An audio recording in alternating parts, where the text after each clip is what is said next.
3. Hi, this piece is called A Simcha for Tetzaveh, Mask Off, Priestly Robe On.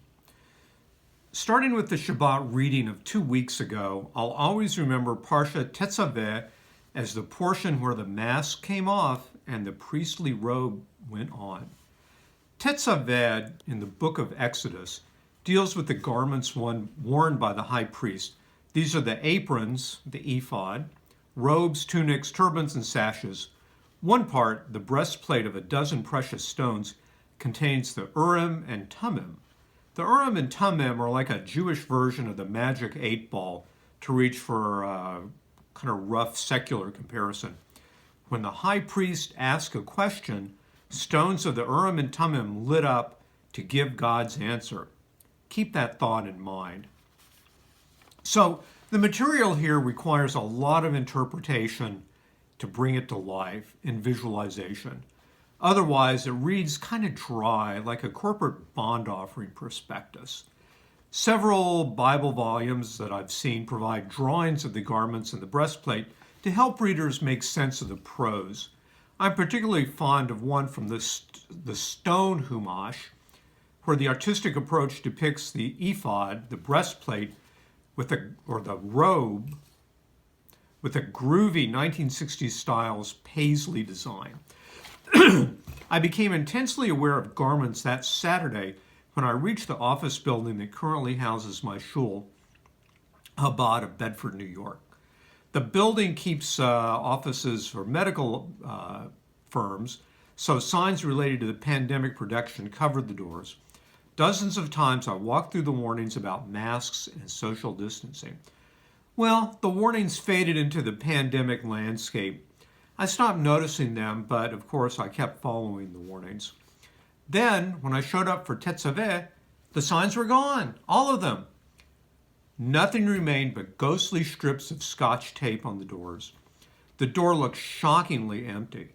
It no longer functioned as a billboard of warnings, but it was just an entryway to get in. This must have been in response to New York State's decision on February 10th to drop its mask mandate for private employers as of February 10th. Out of habit rather than mandate, I donned my favorite Day of the Dead, or Dia de los Muertos mask, as I walked upstairs to the shul. Inside, nobody had a mask on at services, so I took mine off. The service soon launched into Tetzaveh. So this was special because it included a delightful annual ritual that we have at the shul. Every year for Tetzaveh, a congregant originally from the Soviet Union, John Kaldarov, brings a gorgeous cobalt blue Bukharan robe called a joma that had belonged to his grandfather. Anybody called for an aliyah, which is when we read a portion of the Torah part, can don the robe as he reads the blessings before and after the portion. My turn came and I eagerly slipped into the robe, resplendent with its gold-colored designs. It fit me well. People said, "Hey, you look kind of priestly, man." So I asked Jonathan about the background of the robe, and he explained, my grandfather Canaan, of blessed memory, had purchased a few of these 25 or 30 years ago and gifted them to a few of his children and grandchildren. As I am his oldest grandson of very many, Baruch Hashem, he gifted to me with a simple wish and blessing that I and we wear it on many simchas, or happy events, and happy occasions like weddings, brises, bar and bat mitzvahs. The joma, or the robe, is traditionally worn on happy occasions and has been a tradition for many years. Well, I felt a connection as the rabbi read the intricacies of the Kohen Gadol's couture and ordination as I wore the joma. It reminded me of the passage in the Passover Haggadah to feel like you were actually taking part in the Exodus. I could actually feel like I had become part of Tetzaveh. And I found that the joma had a heft and significance that really reached back thousands of years. And this ad hoc ritual carried a very tactile sensation, which is one of the things I love about Judaism, like touching a mezuzah on a door, or lighting candles on a Friday night, or waving the lulav at Esrog for Sukkot. Colors, movement, rituals with a physical dimension, I liked all of that.